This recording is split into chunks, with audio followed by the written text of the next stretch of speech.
email him and say I'm mad at you. I'd like to call this meeting to order at 4:32. Members of the public can view the meeting live on YouTube, and the link is posted on the agenda. Members of the public are hereby notified that meetings of the Board of Directors are recorded, and requests for video recordings may be made to the clerk of the board. If a member of the public wishes to make a public comment, please submit a blue speaker card to the clerk of the board, and speaker cards are available at the back of the room.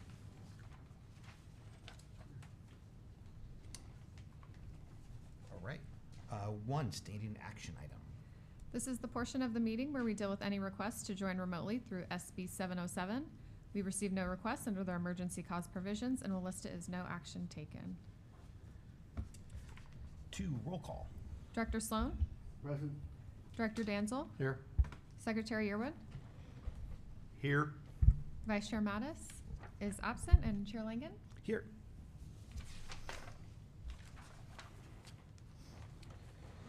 B, public comment.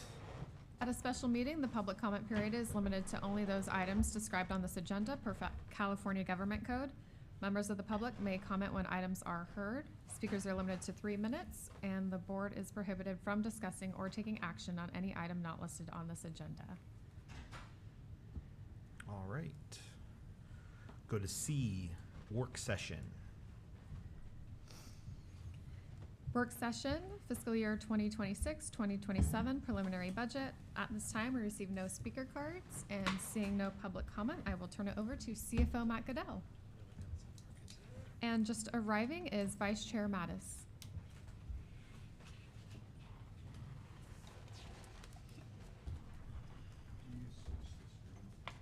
Yes.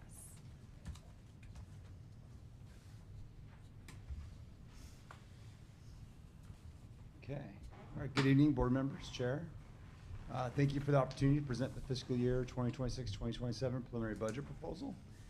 Tonight, I'll walk through our operating plan, our capital investments, and key financial assumptions.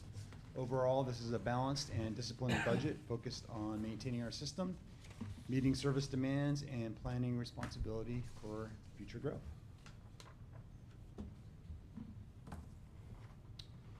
So an overall district-wide preliminary budget overview.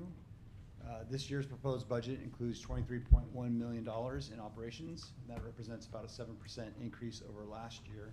And that increase is primarily driven by 3 things: a strategic shift of projects into ongoing maintenance expenses, personal cost adjustments, including a step increase and recommended COLA, and an early payoff of our Mather Sports Center loan from 2008.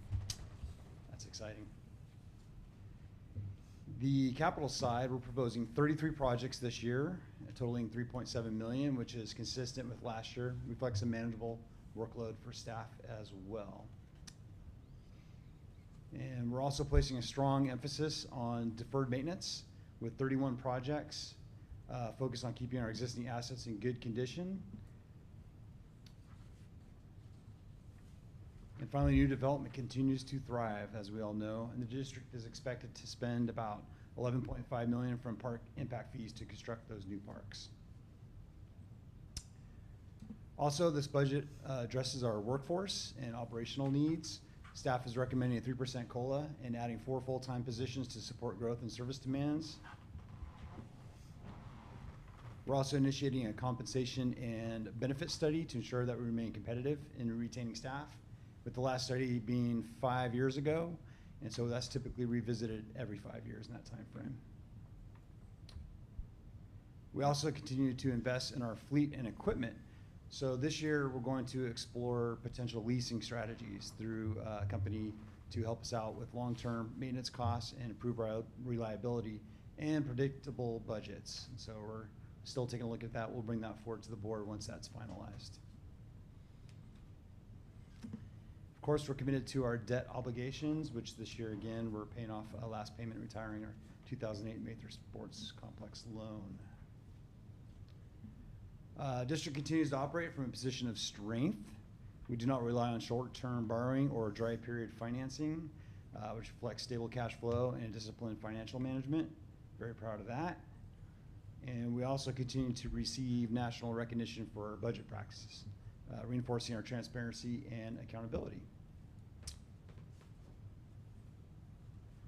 So, as a quick framework, the district organizes its budget into groups, as we know. These are the major groups. They allow us to track spending by category, monitor financial performance, and ensure consistency in reporting and oversight. Overall, we do have a budget increase of about $7 million, with the majority of that occurring in new development construction costs. And so what I'll do is I'll break down each of these categories in detail throughout this presentation. On the flip side, to balance that budget, we're looking at about $24.1 million in annual revenues for operations, and we're looking for about $15.8 million in the park impact fee and project fund total for the projects. And so overall, there's a slight increase in reserves as well, and that balances the budget. Graphically, if we look at it by group, the superheroes, or sometimes we like to call them staff, lead the way by leaps and bounds at $13 million. New park development comes in second at $11.5 million of the budget. Services, supplies, utilities expense at $10 million, and CIP at $3.7 million, followed by equipment, debt, commodities. That wraps up our budget at $1.5 million. So let's jump into the details for each of these groupings, starting off with the superhero group. Staff is recommending a 3% cost of living adjustment.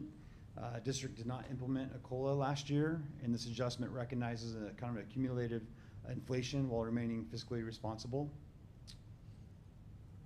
This item will also be presented later. I believe it's item G3 through HR to the board later on tonight.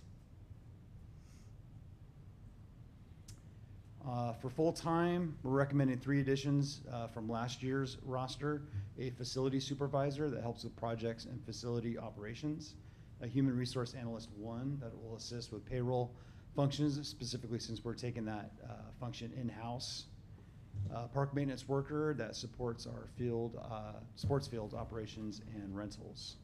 These positions are targeted and tied directly to service demand and operational needs.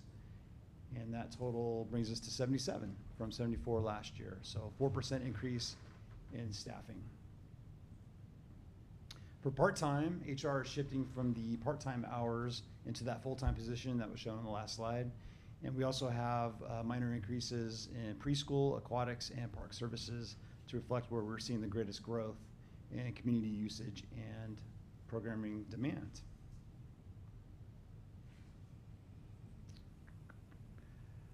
All right, everyone's favorite topic, the pension position that we have for unfunded accrued liability with CalPERS.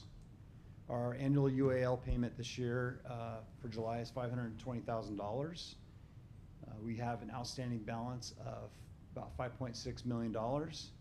And most importantly, the district is currently funded at 78%. So what does this all mean? It tells us that our liabilities are currently exceeding our assets. So for example, if we had contributions into our retirement account of about 20 million, CalPERS is telling us that our expected obligation is 25.5 million. All right, so I benchmarked prospective agencies, and so from that perspective, we're actually slightly above average of where other agencies like us are at that 78%.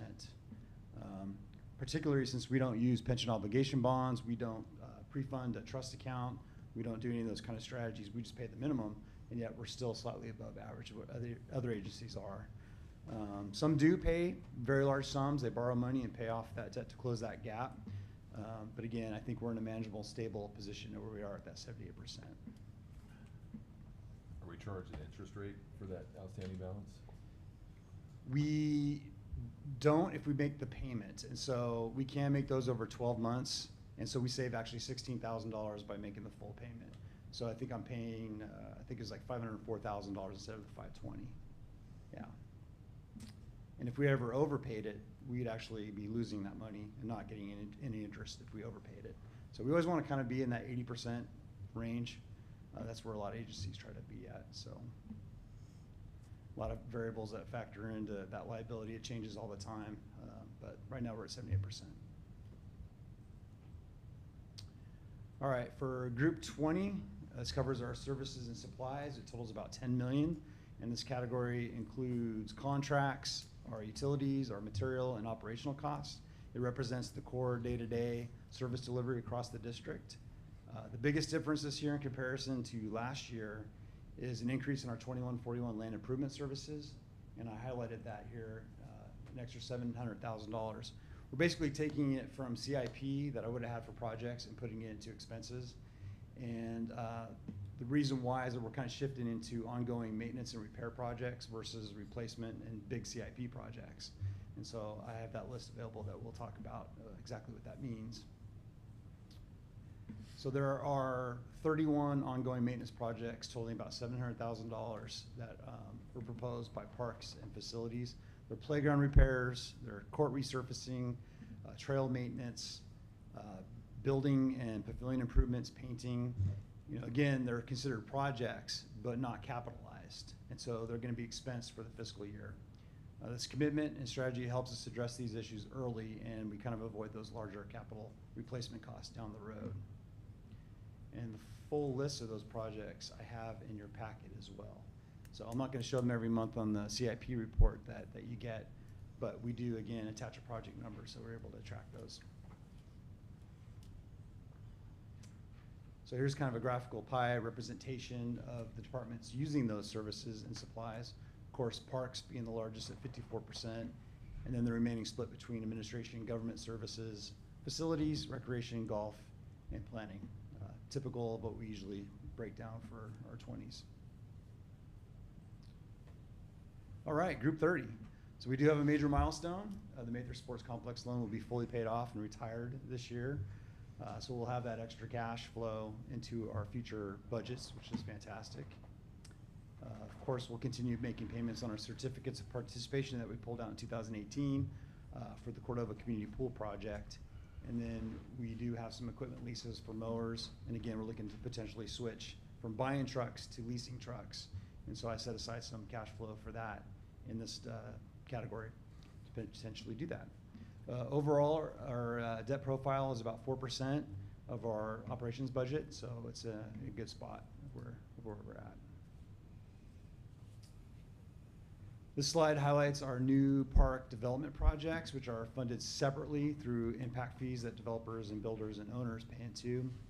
These projects span over multiple fiscal years, and again, they're about our continued community growth, including Cricket Meadows, Montalena Meadows, the Preserve, the Ranch, and others. The total budget that we have for next year for new development is $11.5 million.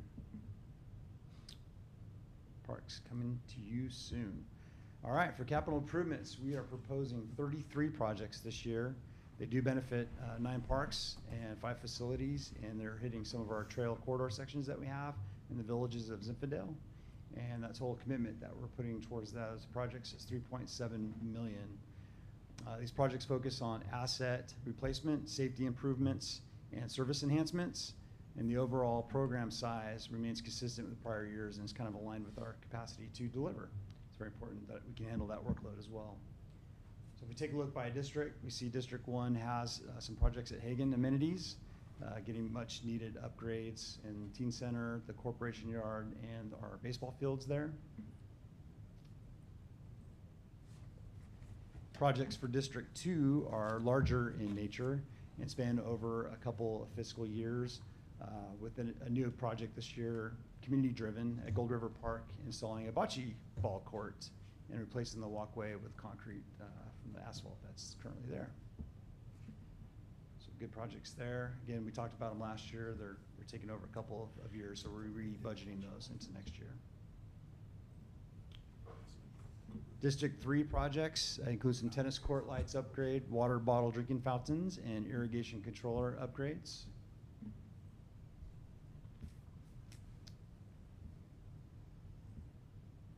District 4 projects include upgrading the irrigation pyramid controller, installing some security parking lot pull gates, which we had a PMRD meeting last night, and they brought that up. The public loves that security feature that we are adding to our community parks. And so I don't know how many more we have left, but we're adding one for Lincoln Village Community Park for all the entrances into that parking lot this year. We have some awesome ADA improvements at the Neil Orchard Senior Activity Center. And we're completing the tennis courts project at Riviera East. Again, another project that's taken over a couple of fiscal years to get done. And District 5, which is heavily focused on safety and customer service at the Cordova Golf Course. We want great impressions from customers when they arrive and when they leave, enjoy their time there safely. And so those impressions are really important. So these projects kind of reflect that philosophy with the driving range, with the protective fencing, and signage. A lot of work there. And finally, I like to round numbers, especially when it comes to budgetary figures. And so I included a 4% contingency, bringing that total capital improvement plan to $3.7 million next year. All right, Group 43, we have about $351,000 budget for equipment. This includes mowers and maintenance equipment, utility vehicles, specialized turf and corporation yard equipment. They'll get to get a forklift. And some exciting news, staff is looking into emerging technologies like robotics used for mowing, used for field prep, and also for range ball picking. So trying that out this year. Cool. So these type of investments really help with streamline our efficiency and long-term cost control. All right, Group 50, this reflects our operating transfers this year totaling about $12 million. As we know, the general fund supports all our core operations and costs associated with direct park expenses, indirect park expenses, administrative overhead, and subsidies if necessary. And so these transfers are made after we collect our taxes, and then that cost allocation program ensures that we distribute those across funds and programs appropriately. So quiet in here. All right, next slide show our reserve levels and fund balances. Maintaining adequate reserves is critical to managing risk, addressing emergencies, and supporting long-term financial stability and strategic planning. This table reflects the operations side of our reserves. It's sitting in a combined pot of $10 million. And so our reserve position remains stable and strong, which leads us to a favorable business credit rating, which is currently at A+. So general fund or assessment funds, all the funds are looking, meeting our policy target goals. And then on the capital fund balance side, this table shows the balances in our project fund, our park impact fees that we have with the city and the county. Of course, there's a lot of activity happening with the city development, as all of planning can attest, with the county kind of lagging behind a little bit in the infant stages of moving forward. But these funds are available for us to draw from to build and construct our new parks.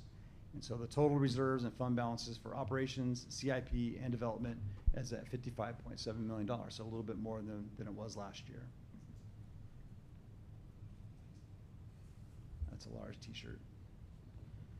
Okay, Group 80, this is our community commodities and resale goods. District does hold a California resale certificate with the Department of Tax and Fee Administration. We do file state sales tax returns quarterly, and we do have regular audits with those. And so this allows us to buy a product tax-free, and then we resell it to the public with the appropriate tax area applied, whether it's city or county. And this table shows the different areas that do purchase cost of goods sold.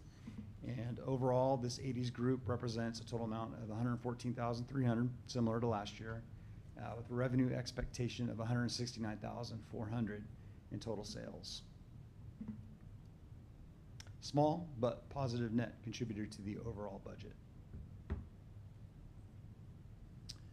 And then finally, on the revenue side, about 77% of our funding does come from tax-based sources. So that's our community facilities district, our landscape and lighting districts, our general fund, property taxes.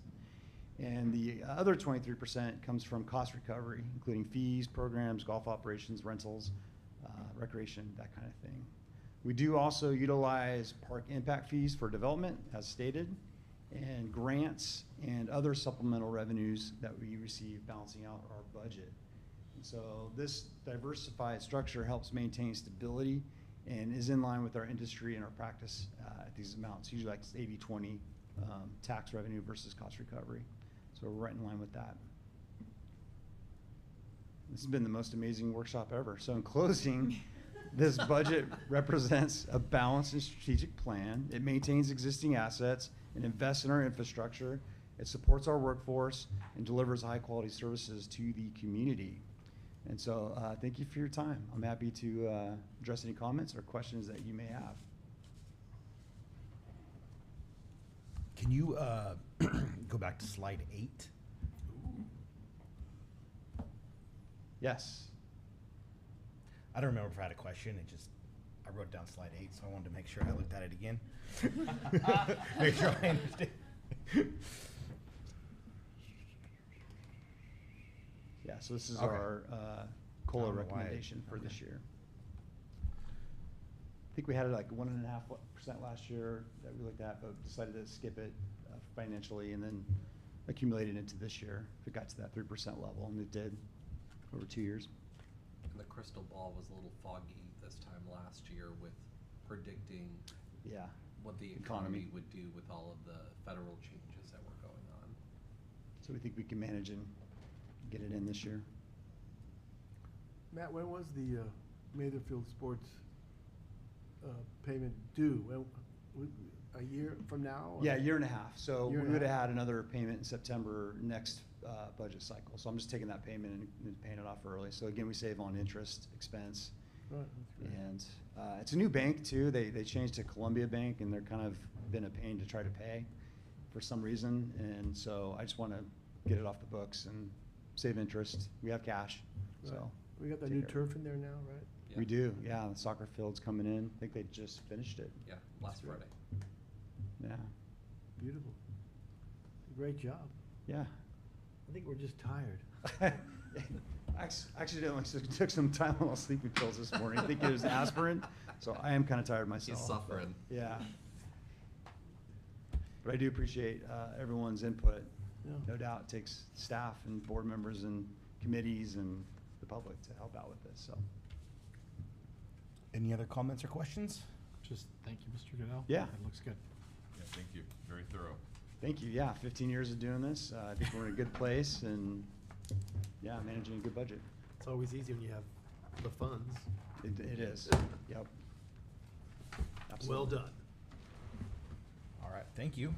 All right, thank you. So we will now go to D, closed session. Item D1 pursuant to California Government Code Section 54956.9, the Board of Directors will meet in closed session with District Legal Counsel based on the opinion of counsel of exposure to litigation. We will recess to closed session at 4:55.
All right, we'll reconvene to open session at 6:15. Item D1, Director Danzel was recused himself from this discussion and no action taken. Adjourn this meeting at 6:15. That's solid. Solid.